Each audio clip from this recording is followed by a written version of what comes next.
Hey everybody, it's Tina Noir. I just want to do this is going to be a quick, probably little video tutorial thing that I'm going to do. I noticed a lot of people had been complaining about their marker tips drying out or fraying. And first off, I want to say, as far as the drying out goes, you need to make sure that you're storing your markers correctly. A lot of people don't realize this. It's a common mistake, is storing them on their side will actually keep the ink from pooling to one end. That way, when you open it, it's not going to splatter and go everywhere and be leaky. You'll get some. This is mainly from when I'm opening and closing it and the tips are touching the sides. But I noticed some people lately have been talking about how they open it and ink splatters. And that's usually a common mistake, is the way they're stored. Like, say you store them on their sides so the ink stays even, so one end doesn't dry out over the other. So anyway, another thing, if your end starts to fray, it's usually because most common reason is because you're pressing too hard. I know when I first started using alcohol markers, I was pretty heavy-handed because I was so used to using water-based markers and color pencils. So it takes a lot of learning curve to actually use it. Normally, when you're coloring with a brush tip, you don't need to press that hard. If anything, you just take the tip and you just do quick, long or short strokes, staying as far away from the line as you can, because if you color too close to the line, you will get bleed over to the other spot on the outside.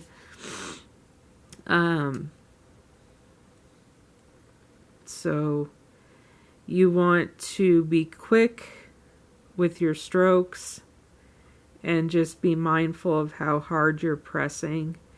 You don't want to go too crazy, but I know in my other alcohol marker video, it's over a year old now, I've learned a lot more different techniques over the past year or so too, as far as markers and coloring with the alcohol markers.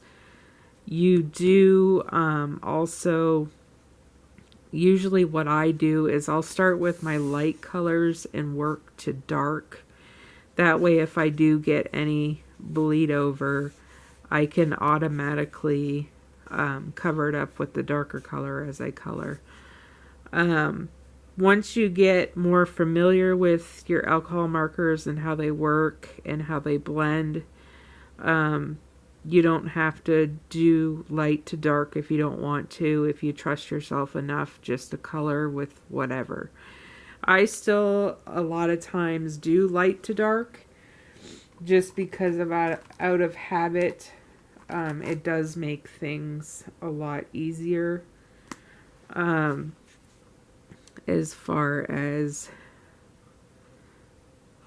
the coloring goes.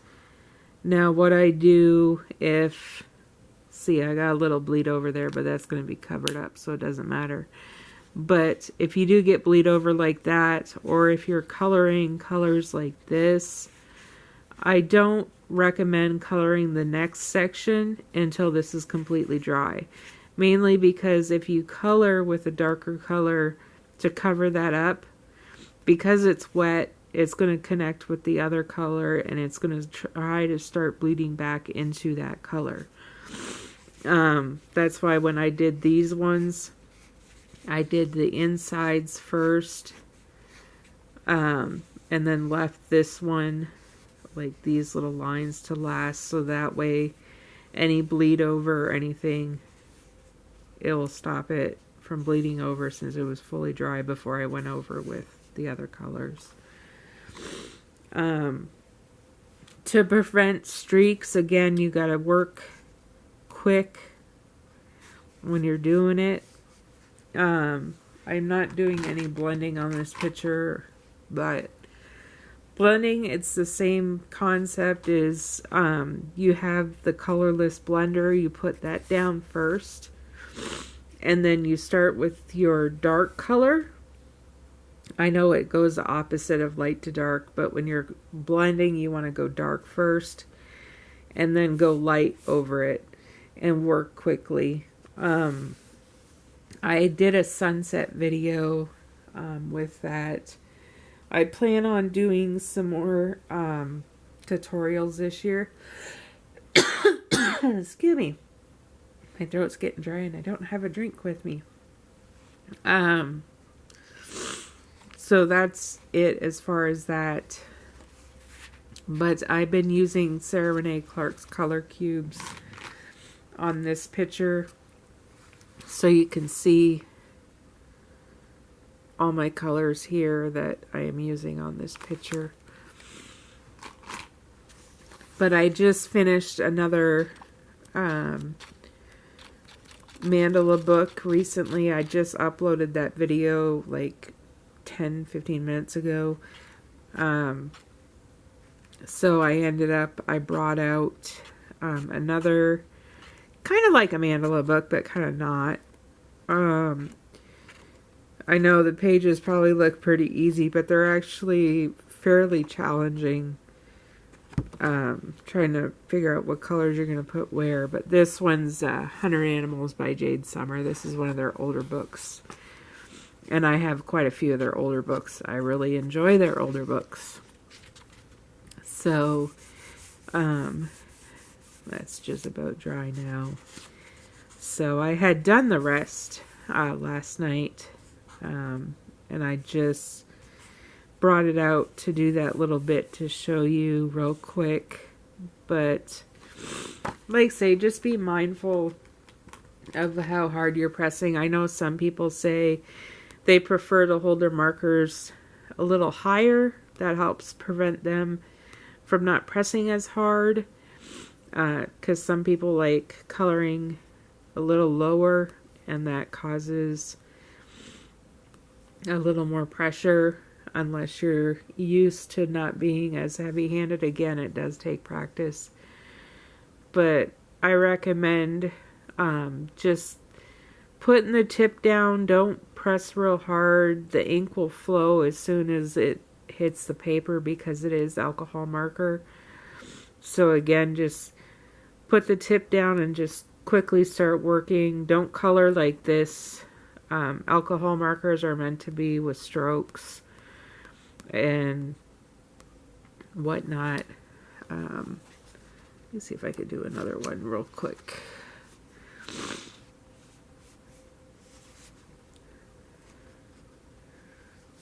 Come on, marker. Okay, so we'll do this part. But you can see as soon as I put down the marker,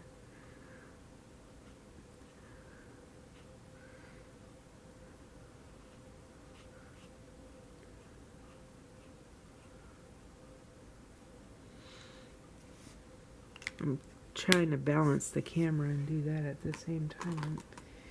It makes it a little difficult.